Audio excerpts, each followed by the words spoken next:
దేవునికి వందనాలు. మాది ఏలూరు దగ్గర జీపారము. నాకు 5 సంవత్సరాలు బట్టి నడుము బాధ, అంతకుముందు నుంచి కిడ్నీలు బాధ ఉండేది. ఈ రాళ్ళు అయ్యి పద్దాకు వచ్చేస్తూ ఉండేవి. అయితే ఎన్నో హాస్పిటల్కి తిరిగాను. ఎక్కడికి వెళ్ళినా ఒక్కటి అని చెప్పలేదు. నాకు నరాల బలహీనతని, నడుము బాధ అని ఎన్నెన్నో రకాలుగా చెప్పేవారు. నా ఒళ్ళంతా కూడా నీరు వచ్చేసేది. చాలా విపరీతంగా లావుగా ఉండేదాన్ని. నేను లెగలేపోయేదాన్ని, చాలా ఇబ్బంది పడేదాన్ని. అయితే 3 నెలల కిందట నాకు ఎలాగో హాస్పిటల్కి తిప్పుతూ ఉండగా ఎందుకో బాగా అరిగిపోయింది. అందుకే మెడలో వీళ్ళన్నీ వాపు వచ్చేసినాయి. అమ్మ నువ్వు మందులతో తగ్గదు, ఎన్ని ఆపరేషన్ చేస్తే ఏమన్నా లైనైతేమో, కానీ పని చేయవు, నువ్వు ఈ మంచం మీద ఉండాలని చెప్పన్నారు. అయ్యా ఏంటి ఎంతగా నేను బాధపడినా, ఎంత బాధ, ఎన్ని హాస్పిటల్కి వెళ్ళిన మందులు మింగలేకపోతున్నాను ప్రభువా ఏంటని నేను ప్రార్థన చేసుకునేదాన్ని. అయితే అలాగ బాధపడుతూ ఉండగా చాలా విపరీతమైన ఒళ్ళంతా వాపు వచ్చేసి, నీరు ఇన్ఫెక్షన్ వచ్చేసి కిడ్నీలు పట్టేసినాయి.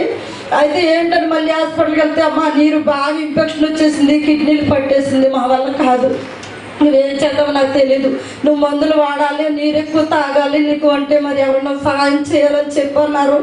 నేను హాస్పిటల్లోనే ఉండగా ఇంజక్షన్లు చేత ఉండగా నా భర్త మా తల్లికి ఫోన్ చేశారంట, బాగా బలహీనంగా ఉందని.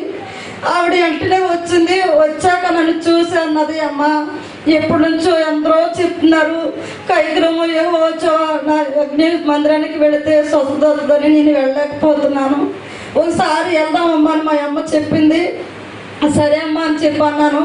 ఆ మందులు వేసుకున్న నా వాపు గట్ట ఏం తగ్గలేదు, అసలు లెగలేకపోయేదాన్ని నేను. జ్వరం బాగా వచ్చేసింది. అయితే మా అమ్మ చెప్పిన రోజున 2వ రోజున శనివారం వచ్చింది. నేను వచ్చాను బలహీనతగా, బస్సు ఎక్కలేక దిగలేక ఉండేదాన్ని. అలాగ అంటూ వచ్చాను. వచ్చిన రోజున దేవుడు నాతో మాట్లాడాడు. ఆ వారంలో నేను ప్రార్థన చేయించుకుని దేవుడు చెప్పిన వాగ్దానం ప్రకారముగా నేను తైలం పట్టుకెళ్ళి వాడాను. మరలా 2వ వారం వచ్చేసరికి నా బలహీనత అంతా దేవుడు తీసివేశాడు, నన్ను బలపరిచాడు, కింద కూర్చునే అవకాశం కూడా దేవుడు ఇచ్చాడు, నా పనులు నేను చేసిన గొప్ప కార్యం ఇచ్చాడు. ఇటు దీవులు నాకు ఇచ్చినందుకు దేవునికి మహిమ కలుగును గాక. దేవుడి కొద్దిగా దీవించును గాక.